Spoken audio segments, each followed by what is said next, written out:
Don't you look fancy, girl? Are you waiting for your dinner on board the Titanic? Look at this beautiful setting out in front of you. I bet you there's lots of fancy people that are coming to have dinner with you. Well, we got to read the next chapter, girl, okay? But I'm sure supper's coming soon, and you can let us know how it was. All right. Thanks, Honey Rose.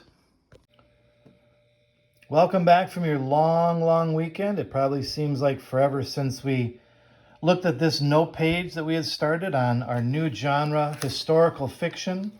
You remember we were working out of this story, I Survived the Sinking of the Titanic. Honey Rose was giving us some information about one of the characters. And as we wrote this page, we were talking about historical fiction is really just a story that is based on history. It's fiction, so it's part of the fiction genre. It's not history, but it's based on history. It uses these make-believe characters maybe, or some events. So it uses history, and history is just something from the past or long ago, and it adds fiction or make-believe things to create that story. So we started looking at this story and finding out what are some of the things in that story that were the fiction, the make-believe parts, and what are the things that maybe are based on history, the real, true things that are in that story. We also made a page, if you remember, on some of the characters in our story so far. And we were just barely starting into this story, and we found out that there was this 10-year-old, this boy named George. And George was traveling on board the Titanic, and we were very skeptical. We said, why would a 10-year-old be on this giant ship? Well, it turns out that George was traveling with his 8-year-old sister, Phoebe, and their Aunt Daisy is who was taking them on this ship. She was the one that was responsible for them. So certainly they were make-believe characters, all three of them, in fact. But that did make more sense why these kids would be on the ship. They were with their aunt. Now, we don't know how old their aunt was or why she was on the ship and their papa, who was back in New York, was not. But we started in on this page about characters. And we recognized, or we realized, that the author used the characters as the fiction. Oftentimes, the characters in historical fiction are make-believe or made up, and the events are the true part. But it could be the other way around. It could be the character is the true part, and the author make-believes the events, the things that happened. So it could go either way. But in our case, we have these characters that are make-believe. We're going to continue on in chapter 4 of our story. We've skipped ahead a little bit. George and Phoebe are on this Titanic with their Aunt Daisy. We realize they're not real people, but they're probably based on some real people. I'm sure the author used actual real people that were on the ship and then made up these characters kind of based on them. But we're going to come across another character in this chapter, chapter 4. They're out to dinner on the ship, and on a ship like this, the dinners were very fancy. Lots of really rich people that were on this Titanic. And so we have this character, Mr. Andrews. And it's going to be for you to decide, is Mr. Andrews an actual person in history? Or do I think Mr. Andrews is just another one of those made-up characters like George and Phoebe? Is Mr. Andrews part of the fiction again, just like the other characters? Well, let's read on. When Mr. Andrews had stopped by their table at dinner that first night, George thought he was just another boring millionaire coming over to kiss Aunt Daisy's hand. But Mr. Andrews was different. "You built the Titanic?" said George. Mr. Andrews smiled. "Not by myself. It took thousands of men to build her, but I did design her. That's true." He invited George and Phoebe to come with him to the first-class writing room. He unrolled the ship's blueprints across a long, polished table. It was looking like looking at the skeleton of a giant beast. She's the biggest moving object ever built, Mr. Andrews explained. 14 stories tall, 45,000 tons of steel, and longer than 4 city blocks. Our aunt says nothing bad can happen to this ship, Phoebe said. People say it's unsinkable. Yes, no ship is safer, Mr. Andrews said. That is certainly true.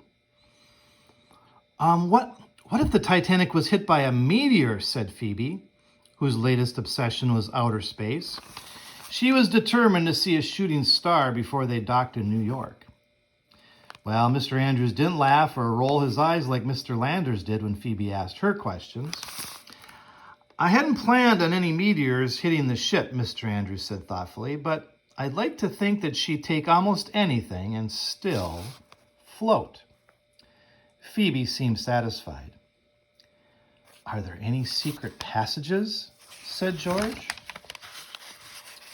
Mr. Andrews studied his blueprints and then pointed to the boiler rooms. There are escape ladders, he said. They run up the starboard side of the ship, up 2 decks through the stoker's quarters and into their dining hall.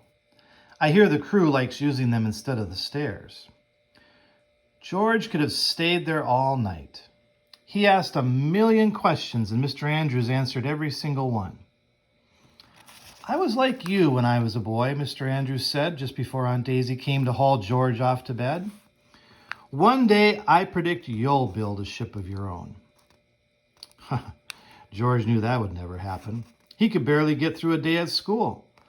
But he liked that Mr. Andrews said it, and he sure wanted to find those secret ladders. But Phoebe, she had different ideas.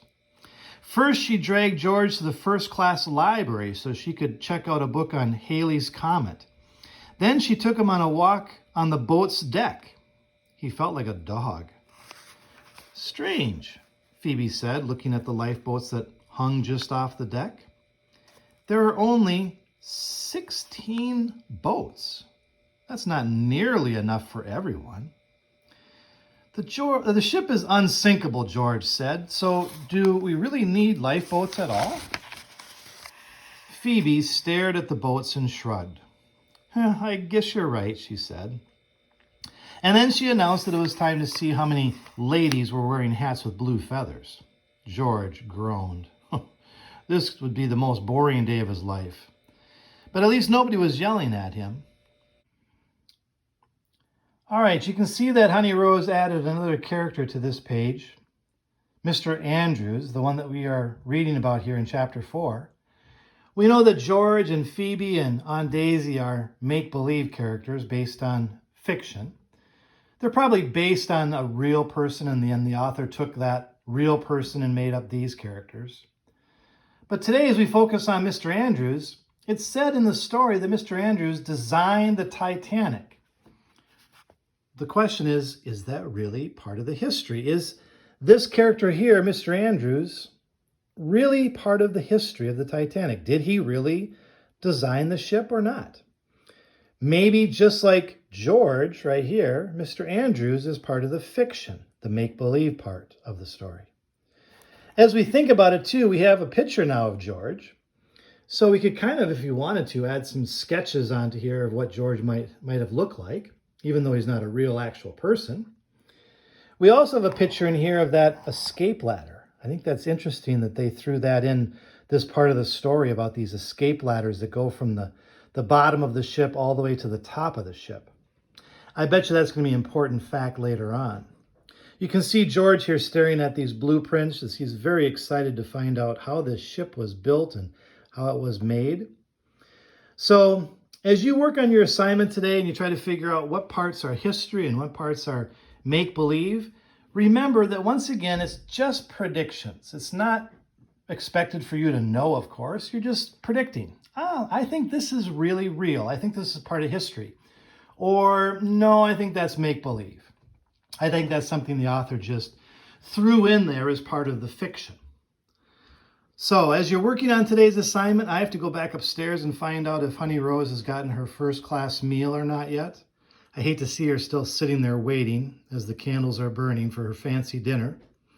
And we will come back tomorrow and check in again. So good luck. We will see you then.